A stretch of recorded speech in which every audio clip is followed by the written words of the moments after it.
Barangay FM 97.5 Arriba! Ow!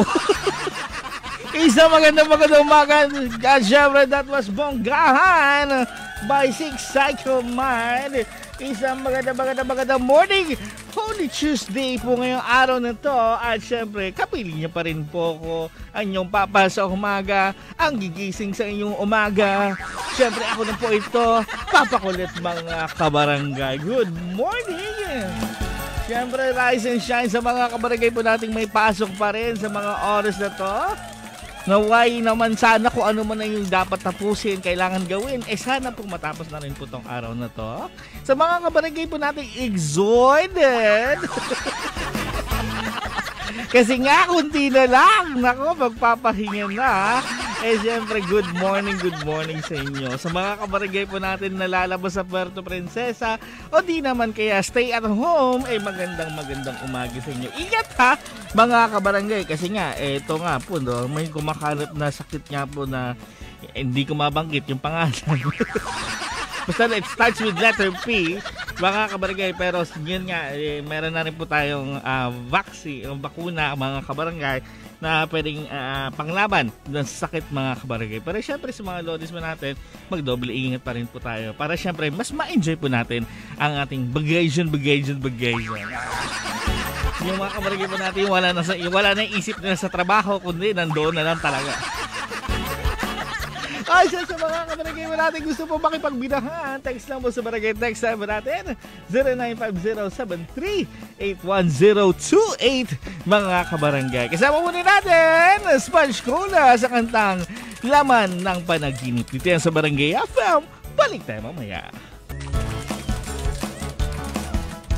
Laman ng Panaginip by Sponge Cola, mga kabarangay. Siyempre, good morning sa mga kabarangay po natin, mga nananaginip pa tapos ang ganda ng panaginip sabay ginising. Tipong doon na nga lang siya nakapag-holding hand, may yumayakap sa kanya, o doon man lang nagkapera ng sobra-sobra, ang dami-dami. Basta masaya talaga yung panaginip niya, sabay ginising. Tapos yung sinusubukan mong ibalik yung tulog mo kasi nga ang ganda ng panaginip mo. Ang nangyari, hindi ka makabalik kasi nga, gising na yung diwa mo, gising na yung katawan mo. Nananaginip ka na, pagsubok mo managinip, diba? Nightmare pa, oo.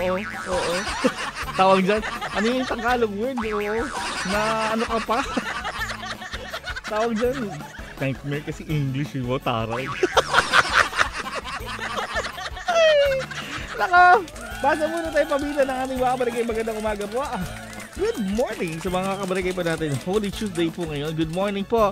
It's me, Karen. Magandang umaga po sa iyo. Happy listening.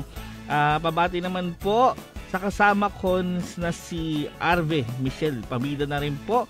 Mga kabarangay po natin yan sa gasoline station po. Ay, Royal Gasoline. Yan, maraming salamat po. Good morning and happy listening.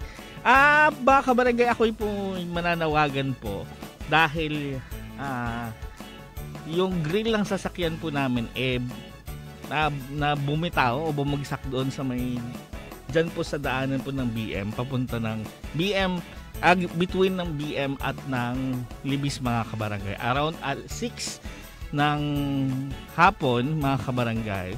Yun po nalaglag grill ng ng sasakyan.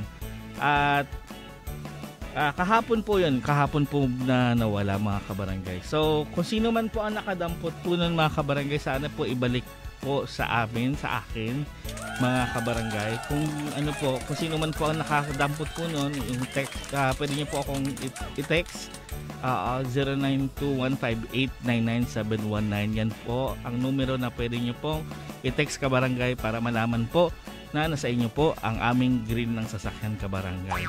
Pabalik naman po. Oras natin, 6:32, mga kabarangay. Alam nyo, sa sobrang init ngayong panahon na to, pati aircon, aircon malamig, pati electric fan, ang init.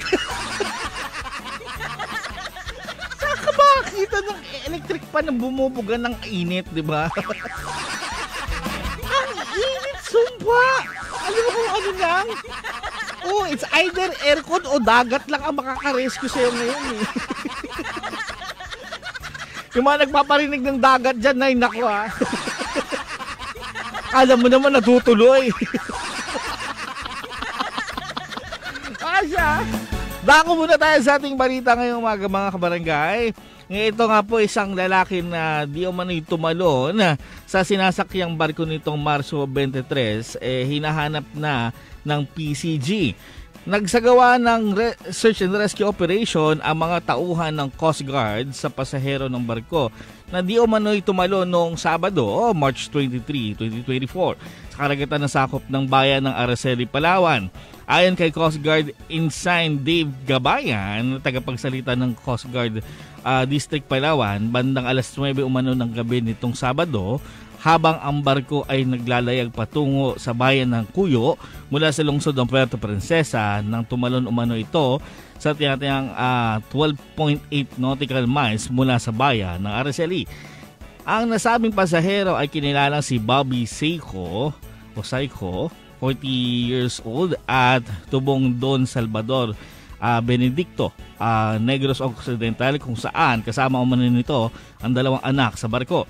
Samantala, ayon naman sa kapatid ni Bobby na si Charlie, patungo umanong Negros ang kanyang nakakabatang kapatid para puntahan ang kanyang asawa at dalawa pang anak.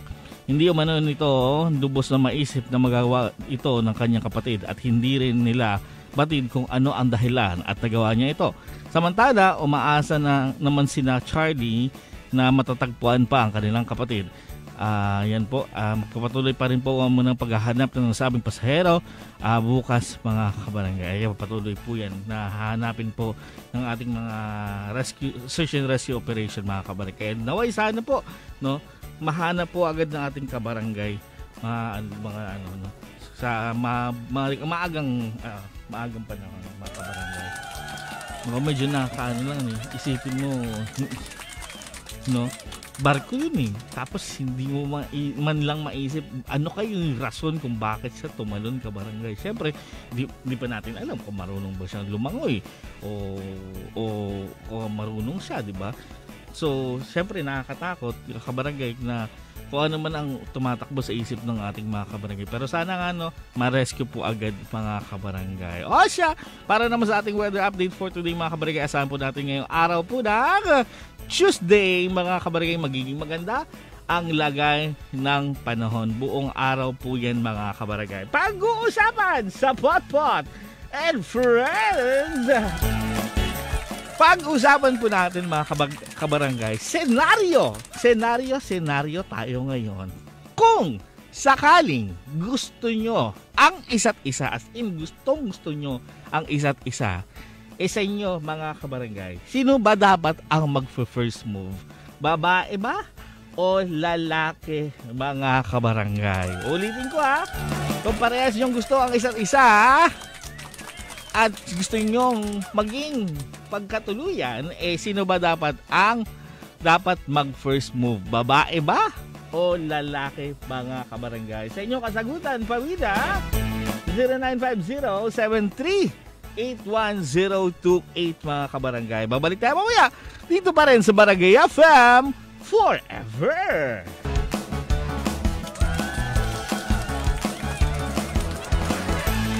Kung meron po kayong katrabaho na sabay pumapasok sa umaga, sabay na kumakain sa tanghali, at sabay na umuwi sa hapon, tapos sasabihin nila, friends lang daw sila, tawag doon kalokohan. Sinong niloko nyo? Ano na yan sa inyo? Sabay pumasok? With holding hands? Nung may nakakita, sabay bitaw?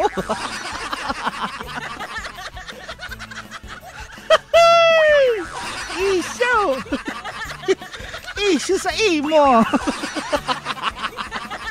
Welcome back sa Potpot and Friends. Pinag-uusapan mga kabarangay kung gusto nyo na ang isa't isa, sino ba dapat ang mag-first move, mga kabarangay, babae o lalaki? Sa inyong kasagutan, pabida, 0950-73-81028, mga kabarangay. At, parang awa nyo na po, kabarangay. Ibalik nyo na po yung namin. Yung grill ng sasakyan po, kabarangay.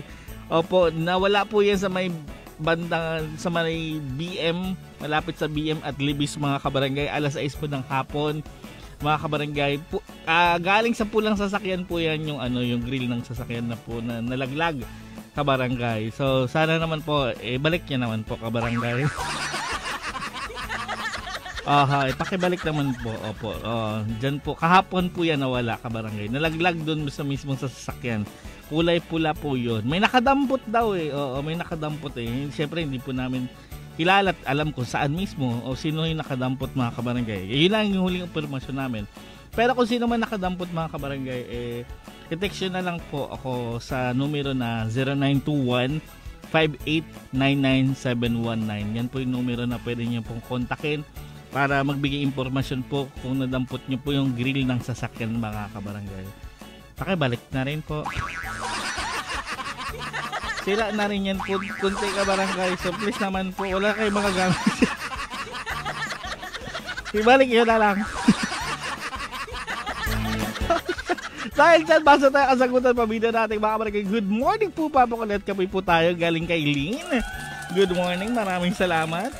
Sabi ho rito on face sa ating text line, kabarangay, sabi niya, babae dapat, Papa Kulit, kasi yung mga lalaki sa una lang magaling. Ay, grabe!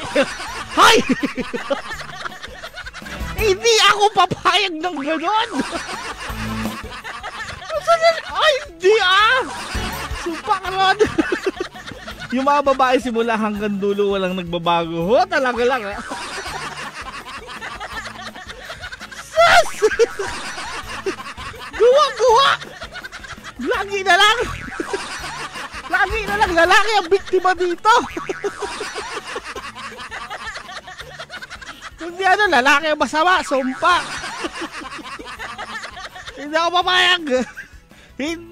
papayag ng ganun lang Sabi dito, kung sakali man na gusto nyo po ang isa't isa at ang mag-first move po, sa tingin ko po lalaki po ang dapat mag-first move kasi nakasanayan na po yan. Ako, salamat sa iyo kasagutan. Ako, kabarangay, ganito Meron kasi akong nabasa patungkol dyan, kabarangay. Sabihin na natin, yan nga, nagkagustuhan na yung isa't isa, si boy at si girl nagkagustuhan na, diba?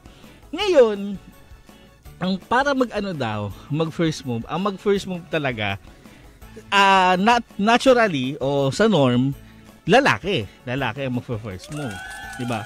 Pero, kung gusto niyo daw ng talagang sigurado, kumbaga may mataas na chance ang maging kayo, babae magpo-first move.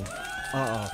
May mataas daw yung chance yon. Pag babae ang nag-first move, mataas daw po ang chance na maging kayo, kabarangay. Kunyari lang yung as in talaga alam nyo na sa isa't isa, parang bookingan na, yung parang halata na sa galaw na nagkagustuhan kayo. Diba? Tapos parang yung kailangan na lang, sabihin na lang, affirmation, ika nga. Diba? Kasi tayo, kabarangay, hindi tayo yung tipo ng tao na alam na nga, nakikita na nga, pero hanggat walang sinasabi, hindi natin ginagawa. Diba? Hanggat walang word tayo nang naririnig na kunyari, like sa love nga, diba? Hanggat hindi mo naririnig yung sinasabing I like you, mahal kita, hindi tayo gagalaw. Hindi tayo magsasabi na, ay, mahal din kita. Hindi tayo magkukumit. Diba? Kasi even though na parang kailangan natin ng word of affirmation na sinasabi. Oo. Kahit alam na, halata na sa galaw ng tao, kabarangay, yung kinikilig, di ba? Yung parang hindi mapakali kapag nandyan ka. Di ba? Hindi yan kikilos, hindi yan yung hindi yan magpapakita ng senyales, kabarangay. Speaking, mga kabarangay, syempre pwede nyo naman po i-share ang aming live, mga kabarangay. Nako, nasa radyo na, nasa online pa po ang Barangay FM 97.5 Palawan, mga kabarangay. Pinag-uusapan na, mga kabarangay, kung gusto nyo na ang isa't isa, sino ba dapat mag-first move? Lalaki o babae, mga kabarangay? Kasama muna natin, Pink sa kantang, mali pala. Michael Pangilinan sa kantang Kung Sakali. Dito yan sa Barangay FM Forever. Good morning! Meron akong nabasa kanina habang nag-check ako on Facebook. Ang sabi sa Facebook, sabi niya, pag tumatanda daw ang isang tao, mas ginugusto niya na ang pera. Oo, nagmumukha na daw pera kapag tumatanda. Sabi ko, grabe ka naman. Tinamaan ako eh. Totoo eh. Lalo tumatanda, mas nagmumukhang pera eh.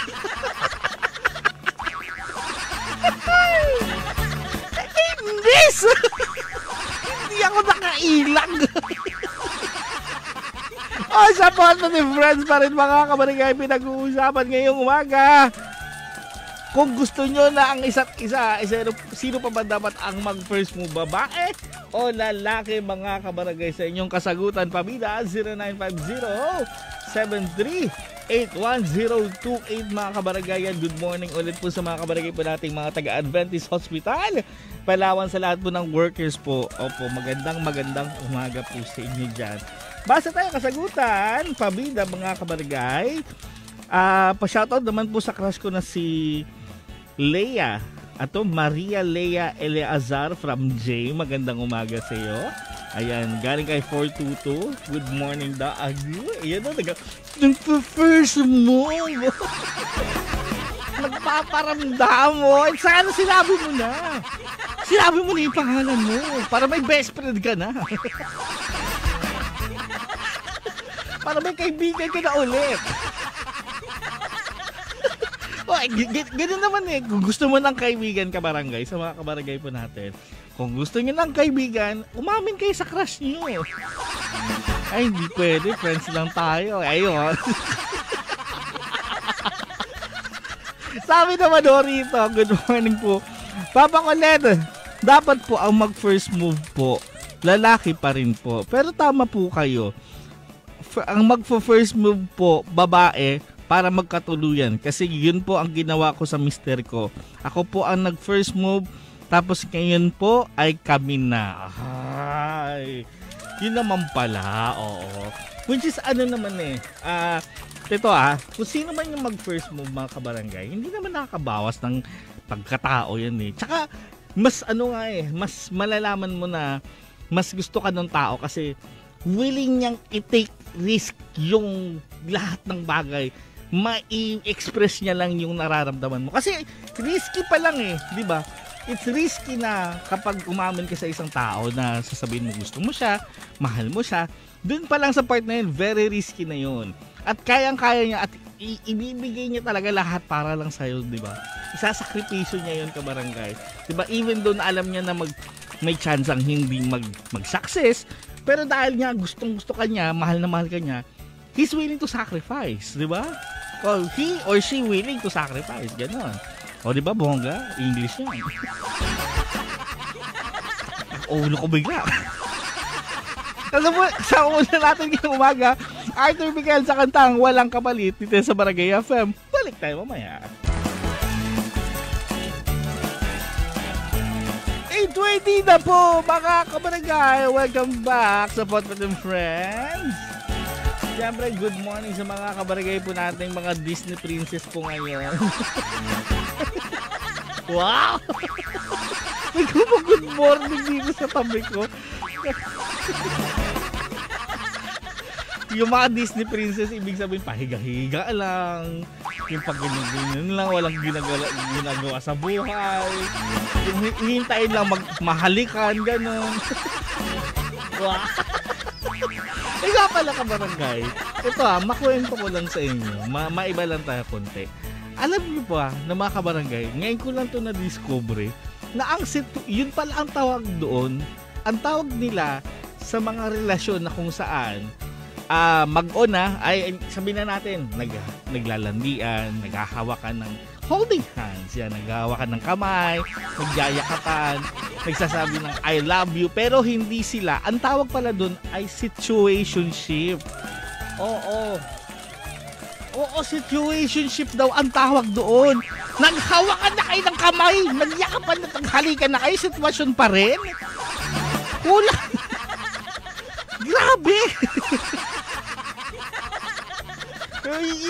Yun na yung tipo ng relasyon na kung saan wala daw silang label, pero ang ginagawa nila para silang magjowa. Grabe, no?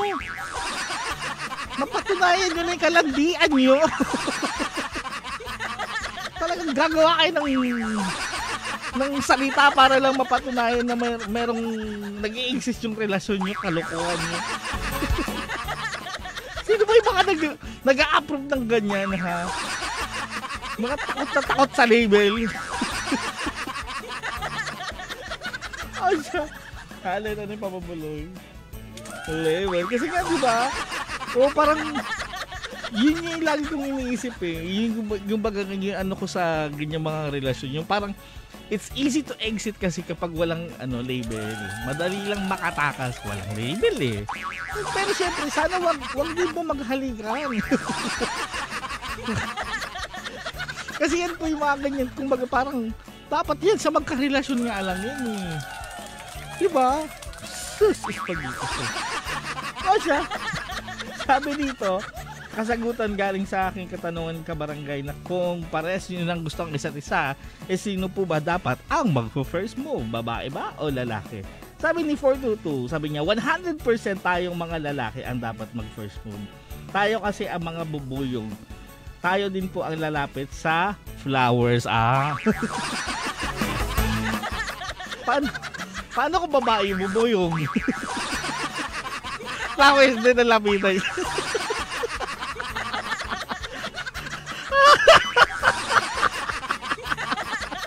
Ano ba? Hindi naman lahat ng bees ay lalaki. Iba may babae din yan. Paano yun? Pero maraming salamat sa iyo kasagutan. Sabi niyo dito, good morning, Pops. Dapat po, lalaki pa rin po ang mag-first move. Pero kung sa panahon ngayon, please naman po, babae na rin po. Parang awa nyo. Parang awa nyo. Balik na mamaya, papakulit. Dito sa Barangay FM Forever. Last part na po ng ating Podpot and Friends, 8:46 po ngayong umaga. At syempre bago tayo magtapos mga kabarangay, ihabol na lang po lahat ng kasagutan, pabida ng ating mga kabarangay. Syempre good morning din sa mga kabarangay po natin. And po yung sa mga oras na to, hindi na nagtatrabaho, nagpapabook na po ng kanilang lakad. Habang nasa opisina, di ba? Nakikipag-chat na sa mga kumare at kumare nila, di ba? Ano kumare at ano yung mga sa paglalaki ano na nga? Kumpare, ayon. Akala kumaru eh. Kumuru, kumare. Ay, naku, gawag imbento ng words. Ay, pero paalala lang din ka barangay, di ba? Hindi porket di ba, ganyan po. Kakalimutan na po natin yung, di ba, yung pinaka-tradisyon po natin pag mahal na araw, di ba? Ito nga po syempre, dapat inaalay po pa rin sa Panginoong Hesukristo mga kabarangay. So, syempre, yung iba nating kabarangay, kung lalabas man, di ba, magbabakasyon, so wag pa rin po kalimutan po rin yung kung bakit tayo bakit po mayroong Semana Santa mga kabarangay, ha? Siya, enjoy niyo po yung kanyang lagalaws. Jebra, good morning po. Pabida naman po sa feeling pogi dyan sa tabi-tabi. Ay, grabe. Ano ka ngayon? Sige to type. Huwag ka daw feeling. Sagot niya daw po sa katanungan, dapat lalaki pa rin po ang mag-first move, hindi babae kahit sa panahon ngayon. Galing kay Miss K. Ayan po, good morning. Maraming salamat po. Well, ako, depende. Kasi, ano naman yan depende sa circumstances kabarangay.